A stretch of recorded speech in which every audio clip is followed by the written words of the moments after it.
జీవం కలిగిన దేవాది దేవుని పరిశుద్ధ నామమునకు కృతజ్ఞతాస్తుతి స్తోత్రాలు చెల్లిస్తూ ఉన్నాను. వీక్షిస్తున్న ప్రియ దేవుని బిడ్డలకు ప్రత్యేక ఈ 2వ పునరుత్థాన దినము 6వ నెల 2026 సంవత్సరం మహిమ కలిగిన ప్రభు యొక్క బాహువు మీకు తోడై ఉండునుగాక. ఆమేన్. మంచిది.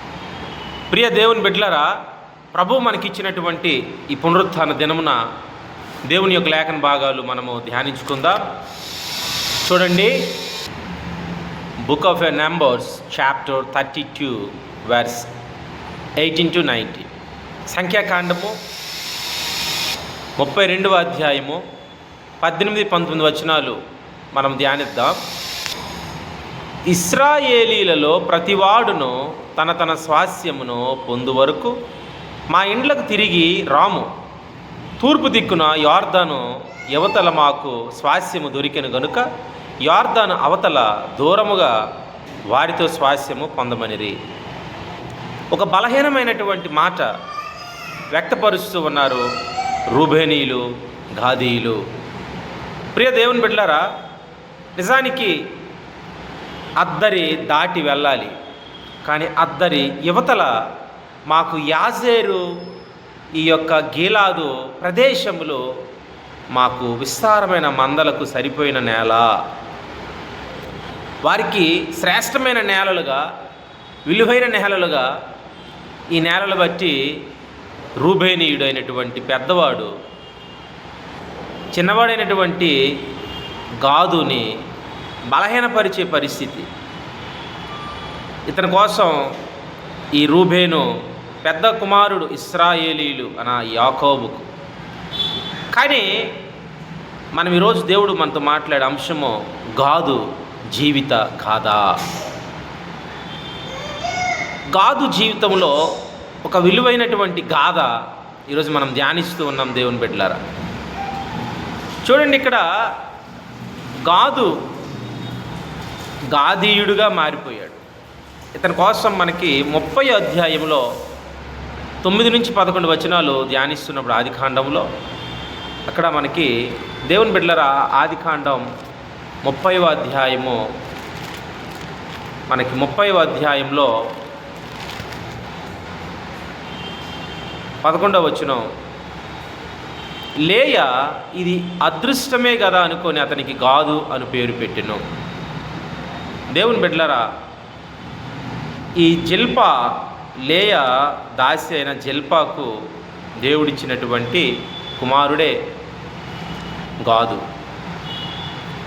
ఈ గాదు తన జీవితంలో ప్రియ దేవుని బిడ్డలారా అదృష్టమే అని లేయా పేరు పెడుతూ ఉంది. అదృష్టం మీద ఎప్పుడు మన జీవితం ఉండకూడదు.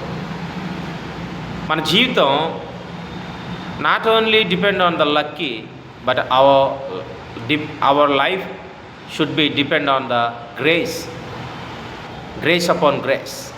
కృప వలన కృప, కృప వెంబడి కృప మన జీవితాలు ఆధారపడి ఉండాలి. కానీ ఇక్కడ అదృష్టమే గాదు అనే పేరుకి అర్థం అదృష్టమే. ఈ పేరుకి ఇంకా పూర్తి వివరణ మనకి ఆదికాండం 49వ అధ్యాయం 18వ వచనం, యెహోవా నీ రక్షణ కొరకు కనిపెట్టి ఉన్నాను. 19వ వచనం 49-19, బంటుల గుంపు గాదును కొట్టును, అతడు మడిమను కొట్టును. చూడండి దేవుని బిడ్డలారా, అతను మడిమను ఏం కొడుతుందంట? ఒక గుంపు, బంటుల గుంపు గాదును కొట్టునాడు, అతడు మాత్రము మడిమను కొడతాడు. ఈరోజు నీ మడిమ చాలా శక్తి కలిగింది. రోమాపత్రిక 16-20 వచనంలో పౌలు అంటాడు కదా, సమాధానకర్తకు దేవుడు దుష్టుడగు సాతాన్ని మన పాదముల కింద శీఘ్రముగా చితక తొక్కించునుగాక. నీ పాదాలు శీఘ్రముగా అవి బండ మీద నిలిస్తేనే సాతానుగాడిని నువ్వు చితక కొట్టగలవు, ఆ సర్పాన్ని నువ్వు చితక కొట్టగలవు. ప్రియ దేవుని బిడ్డలారా, మరి ఎంతవరకు మనము శీఘ్రముగా చితక కొట్టగలుగుతూ ఉన్నాం? కానీ కాదు, బంటులు గుంపు అటండి. దీని ఇంగ్లీష్లో God a troop shall overcome him but he shall overcome at the last. Troop అనే మాట వాడాడు. ఈ యొక్క బంటుల గుంపుని ట్రూప్, ఇంగ్లీష్లో సేనా. దీని అర్థం అనేకులు అనేటువంటి సేన. గాదు అదృష్టమే పేరుకి అర్థం. సంఖ్యాకాండం 32 అధ్యాయంలో మందలు ఎక్కువైపోయాడు, గాదీయుడిగా మారిపోయాడు. గాదు బికేమే గాదీలు. ఇతను రాను రాను క్రమేణా గదారీయుడిగా కూడా మారిపోయాడు. ఇతని జీవితం మనకు కనిపిస్తూ ఉంది. ఈ 32వ అధ్యాయం సంఖ్యాకాండంలో మోషే రమ్మంటున్నాడు, రండి, మీ తోటి వారందరూ కూడా యుద్ధంలో చక్కగా ప్రయాణం చేస్తుంటే మీరేంటి, పెద్దవాడైన రూబేను, గాదు, గాదీలు, మీరేంటి ఇక్కడ అద్దరి యువతల యోర్దాను యువతల మీరు ఉండిపోయి మీరు రామ అంటూ ఉన్నారేంటి అని ఎంతో బాధపడుతూ ఉన్నాడు. సమాజం ఎదుట యెహోవా జయించిన దేశం మందలకు తగిన ప్రదేశము నీ సేవకులమైన మాకు మందలు కలవని అంటాడు. ఈరోజు దేవుడు నీకు చూపించే మార్గానికి మనం వెళ్ళాలి. దేవుని బిడ్డలారా, చూడండి, మార్కు సువార్త ఇక్కడ మనకు కనిపిస్తుంది.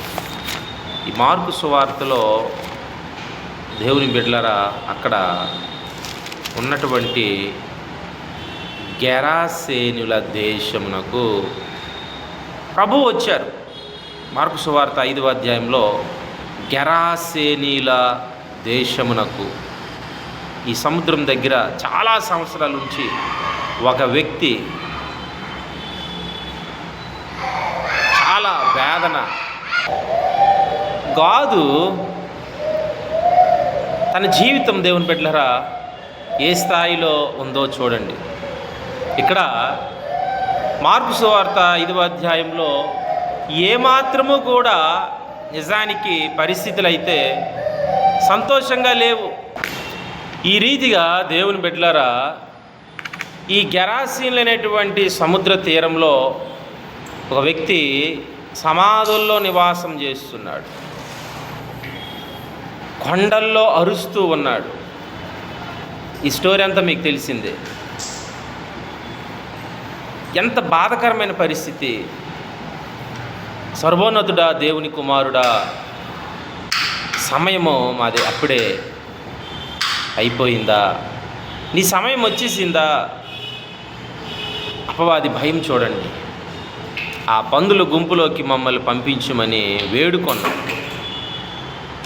6,000 దెయ్యాలు కలిగిన సేన, ఆ 2,000 పందులు ఏం భరించగలవు? అవి ప్రాపేతముగా ఉక్కిరిబిక్కిరయ్యి ఊపిరాడక సముద్రంలో చచ్చిపోయారు. పందుల కాపర్లు ఎవరు వీళ్ళు? ఈ గెరాసీనులైనటువంటి పందుల కాపర్లు ప్రారంభం ఎవరు వీళ్ళు? ఇప్పుడు చెప్పుకున్న అదృష్టము అనే 30వ అధ్యాయం ఆదికాండము 9 నుంచి 11 వచనాల వరకు లేయా పేర్లు పెట్టింది. అదృష్టమే.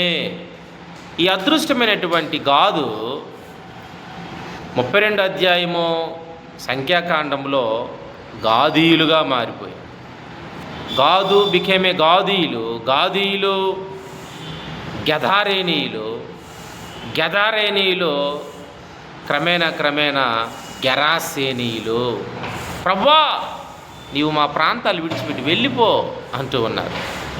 గొర్రెల కాపరిగా మనుషులను కాపరిగా వచ్చి గొర్రెల మేపమనంటే వీళ్ళు పందులు మేపుతూ ఉన్నారు.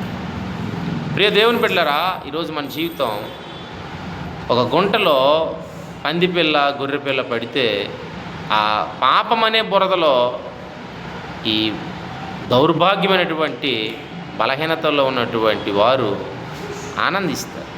కానీ గొర్రెల వంటి స్వభావం కలిగినటువంటి గొర్రె పాపమనే బురదలో ఉండదు, వెంటనే అది బయటికి రావడానికి ఇష్టపడదు. ఈరోజు మన జీవితంలో గాదు జీవిత గాథ మనకొక పాఠం. ప్రభువు ఆయన వస్తూ ఉన్నాడు. దేవుని బిడ్డలారా, మనము లేవాలి, గెలవాలి, ప్రభువు చిత్తాన్ని మనం బ్రతికించాలి. అట్టి కృప దేవుడు మనందరికి అనుగ్రహించి నడిపించును గాక. ఆమేన్.